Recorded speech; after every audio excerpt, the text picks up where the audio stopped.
Jom sama-sama kami. Caranya mudah. Hanya klik join button. Terima kasih. Jumaat pertama, ini kisah benar. Jumaat pertama, kita nak pergi solat Jumaat. Kobar-kobar nak pergi solat Jumaat ni kan? Kobar nak pergi solat Jumaat. Saya pun dah pakai kain, dah pakai baju Melayu apa semua. Sebab masuk Islam, mak angkat bawa baju, belikan saya baju Melayu, pakai kopiah apa semua, siap. Dah siap-siap nak pergi solat Jumaat ni. Bapa angkat saya kata, Mat, dia panggil saya Mat, tak payah pergi solat Jumaat lah. Saya kata, kenapa Pak? Kenapa ayah? Sebab kalau Mat pergi, takut satu kampung tahu, keluarga Mat tahu, nanti timbul masalah pula. Lepas tu mak kampung kata, ya Mat, tak apalah, nanti Mat solat Jumaat, Mat solat Zuhur aja kat rumah. Habis tu saya tak payah pergi Jumaat ke? Tak apa. Tak berdosa? Tak apa. Tak apalah. Mat kan baru Islam lagi. Tak apa. Okey, ada excuse. Baru Islam lagi kan. Baru Islam lagi, tak apa. Tak apa. Saya pun duduklah. Tapi mak angkat bagi tahu, tunggu orang balik Jumaat baru boleh solat Zuhur. Kalau tak balik, memang tak solat Zuhur lah gitu tuan-tuan. Nasib baik balik.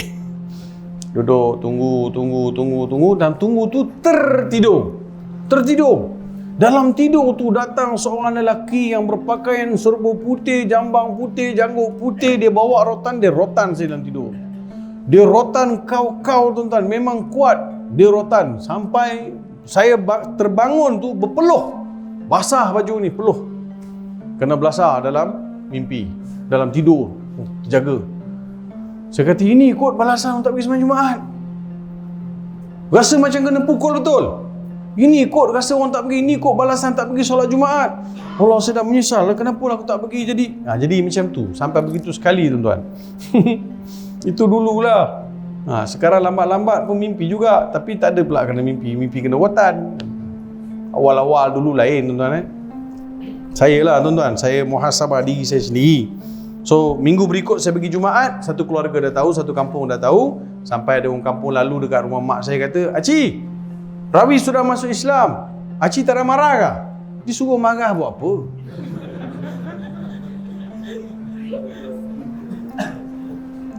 Dia nak agaknya tanya tak marah ke? Tak marah ke? Tapi dia tak marah kah?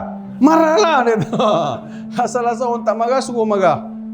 Mak saya pun bila keluarga dah tahu abang saya panggil saya balik, saya kena pukul, saya kena soal kenapa masuk Islam.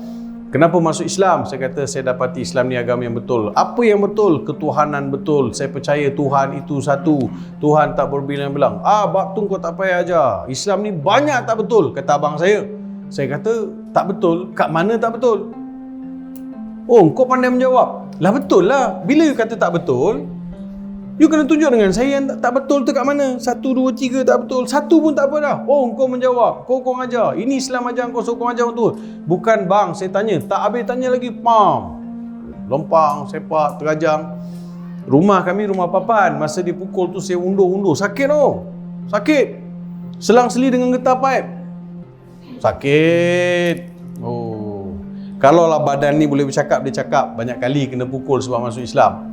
Undur, rumah papan, rumah tiang. Rumah papan tu dia sudut rumah tu ada tiang kan.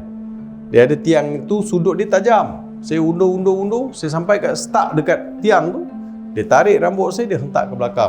Habis koyak ni ada 6 jahit tuan-tuan. Ada 6 jahit, darah dah melimpah-limpah keluar. Kan, mak saya tengok darah, mak saya dah pengsan. So, saya sikit pun tak marah dengan abang saya. Tak tahu kenapa, tak marah. Langsung tak marah. Cuma saya terkilan dia tak boleh buktikan di mana salahnya Islam, itu je lah. So saya keluarlah, kakak saya masukkan baju semua dalam satu beg, dia letak kat luar, dia kata keluar kau. Dia kata mungkin lah. Lepas tu saya tanya dengan kakak saya, lepas dah lama kata dia, sudahlah kau pun sama juga halau aku dulu kan, dah baik balik kan. Sudahlah kau pun sama juga halau aku balik dulu kan. Keluar rumah, tolong masukkan kain. Weh, kalau aku tak masukkan kain lagi tu, kau mati kena pukul dengan abang. Aku nak selamatkan kau, sebab itu aku suruh masukkan kain, aku suruh kau keluar. Betul juga kan? Betul juga, make sense lah. Kalau tak saya dah marah dengan kakak saya, kau tolong sokong lagi halau aku keluar. Saya tak ada tempat nak pergi masa tu. So saya keluar daripada rumah tu, saya duduk rumah mangkat dalam beberapa hari. Kemudian saya lari duduk dekat Shah Alam, Seksyen 19 kalau tuan-tuan tahu. Seksyen 19 tu ada rumah Tuan Pengas Saudara Baru. Di situ saya duduk dekat 2-3 minggu. Kemudian saya pergi belajar, saya dihantar ke Sabah. Sebab keluarga saya datang, adik-beradik bapak saya datang, adik-beradik saudara mara, sepupu sepapat datang. Kononnya nak ambil saya, patah balikkan saya pada agama lain, agama lama. Saya lari pergi Sabah. Duduk di Sabah hampir 1 tahun, duduk di Sabah, Pusat Latihan Dakwah Keningau. Habis Sabah tu saya balik daripada Sabah, saya sambung belajar pula dekat Kelantan, Institut Dakwah Islamiah Perkim Kelantan, belajar di Kelantan. Habis di Kelantan 4 tahun, saya masa di belajar di Kelantan ni, saya dah boleh jadi imam, saya dah dijemput untuk tarawih, saya dah dijemput untuk khatib Jumaat. Oh, saya dah jadi sibuk sikit dah. Bila saya di imam, orang datang puji bacaan lah, itulah ini, saya terkilan tuan-tuan. Sebab orang enjoy sebenarnya bacaan, saya tak enjoy. Kenapa saya tak enjoy? Sebab saya tak faham apa saya baca. Saya tak faham apa saya baca. Saya rasa macam terkilan sangat. Kan, orang boleh baca, orang boleh kata, oh seronok lah baca. Tapi saya terkilan sebab saya tak faham apa saya baca. Saya tanya dengan ustaz saya, Haji Hassan Musa, guru Quran saya di Kelantan, di masjid Pengkalan Cepa, Masjid As-Salam. Dia Haji Hassan Musa ni Johan Antarabangsa tahun 63-62 macam tu, selepas Ismail Hashim, selepas Haji Maksum Pergau. Dia tokoh Quran yang sangat dikagumi. So dia lah yang banyak mengajar saya. Saya bagi tahu dia, saya kata, Tok Ayah, saya rasa Tok Ayah macam mana ni Tok Ayah, saya rasa terkilan sangat, saya tak faham Quran ni, macam mana nak faham Quran? Kata, Farid kena belajar bahasa Arab. Belajar bahasa Arab, kat mana saya nak belajar? Belajar di Malaysia boleh. Hok moleknya kalau Farid boleh pergi mengaji bahasa Arab di negara Arab, dia kata. Wah, saya pun apa lagi buatlah persiapan. Saya tanya apa syarat nak pergi Jordan apa semua. Dia kata kena ada bahasa Arab, kena ada sijil tinggi agama. Semua tu saya tak ada.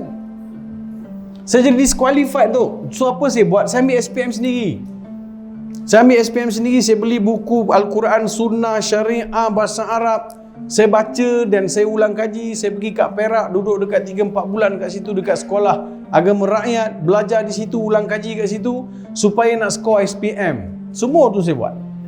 Semua dapat 3-2. Bahasa Arab saya doa, saya tak tahu apa saya jawab bahasa Arab, dapat 6. Kelas C tu kredit lah tak apa. Sampai dekat negara Arab, dia buat placement test, dapat nombor paling curut. Saya tak malu untuk mengaku sebab saya belajar daripada zero, tuan-tuan. Saya tak tahu bahasa Arab. Saya bukan daripada sekolah menengah agama Arab pun.